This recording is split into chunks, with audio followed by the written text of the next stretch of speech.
What's up, gamers? This is Shikamaru's twin, also known as Ninja, bringing you another episode of Gamer's Voice. This series is a user-sponsored series, so what that means is you beautiful people need to start tippity-typing down in the comment section down below, and let me know what y'all want to see for next week's video. I will then be taking the top-rated comment, putting that and the user that submitted it into my next video. This week's topic is brought to me by Figgy Wiggy.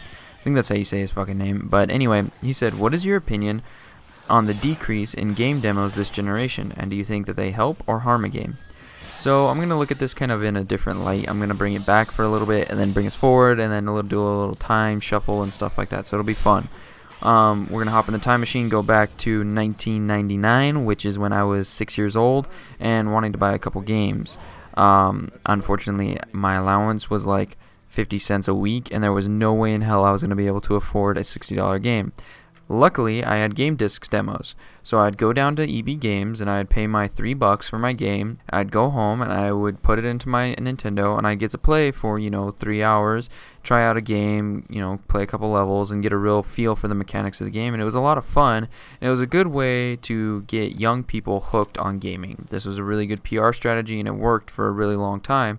And then when they started putting it into magazines, it even got better because my subscription bought me a game disc, and then I would try 3 or 4 different games, and it was a lot of free advertising that the company could put out, and it was quick, it was easy, it was monthly, and it just really brought gaming to the front line for a lot of people. This, however, fell to the wayside whenever online connectivity really took off. So mid-2000s, we started getting Xbox Live, PlayStation Network, and the game disc kind of fell away because internet became more viable of an option to have in your home, so people could get instant access to all this information all the time, so you didn't need that kind of advertising anymore.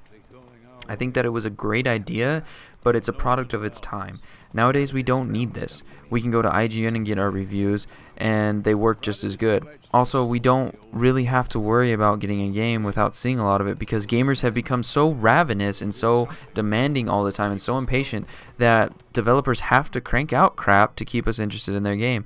Think about it. Fallout 4 has just been confirmed coming to E3 at Bethesda's press conference. Everybody and their dog had a fucking field day when that was announced. So if you think about something small like that and how quickly that ignited the internet and how fast that spread, imagine if you would have tried to get that out through a magazine. It would have been a month later, everybody would have been kind of excited, word of mouth would have gotten around, but it would have taken a whole nother month for that to be confirmed and for that to come out. Now, we just go online, we find all these Wikipedia sites or, Reddit, and they tell us everything that we need to know about a game. We have all these different people that review games, IGN, GameSpot, Polygon, we have all these reviews on YouTube, so you really kind of get the idea of what a game's going to be like before you buy it that way. So I don't feel like they're really useful anymore. I feel like indie developers really benefit, however, from some sort of demo system. If they could have like a crowdfunding site where you could have a demo that you would download, you would play, and then you could come back through at the end and it would prompt you to go to back to the website and donate to the source if you wanted the game to develop. That would be a really cool way for developers in indie studios to really get a lot of people interested and excited about their game. However, I don't think that AAA needs it because of the scale and the scope that they now appeal to, and I feel like game disc demos would just detract from what they could do, because could you imagine printing out enough demos to satisfy the whole gaming community for a AAA title? That would be stupid expensive, and it would take away from the development of the game, and you wouldn't be able to portray a full 100-hour game in a 3-hour demo. It would just cut the nose off the game, and it would really turn a lot of people off to it, I feel like this is kind of the nature of the beast, in the sense that we're going to have to live here and we're going to have to work around it. And I know this kind of sucks because I really liked the demos because I could take it home and try it.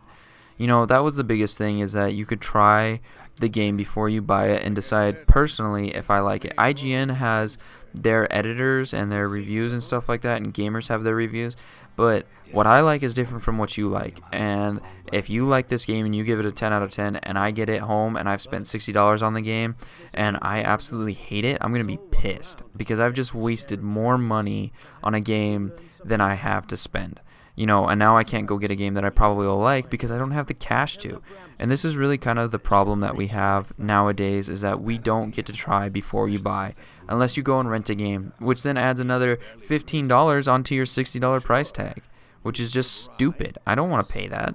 Nobody does. We would rather just look at a review, find out if we're going to like it, and, you know, play crap roulette and hope that it fucking comes up good for us. But that's my opinion, guys, on this. I don't know how you all feel as a community. We need to get a discussion going on this right now and see what everybody thinks. Also, comment what you all want to see for next week's video. Give me a thumbs up if you like this, and let me know what you all want to do differently. Subscribe for more, and as always, this is Shikamaru's twin, signing off. My thoughts exactly. In the forest or the mountain, sure, but here, near the main road. Maybe it's the war. Corpses everywhere, the stench of blood, burnt flesh. Drives monsters crazy sometimes. Men, too. We need to watch ourselves in White Orchard, and we should leave as soon as we learn anything.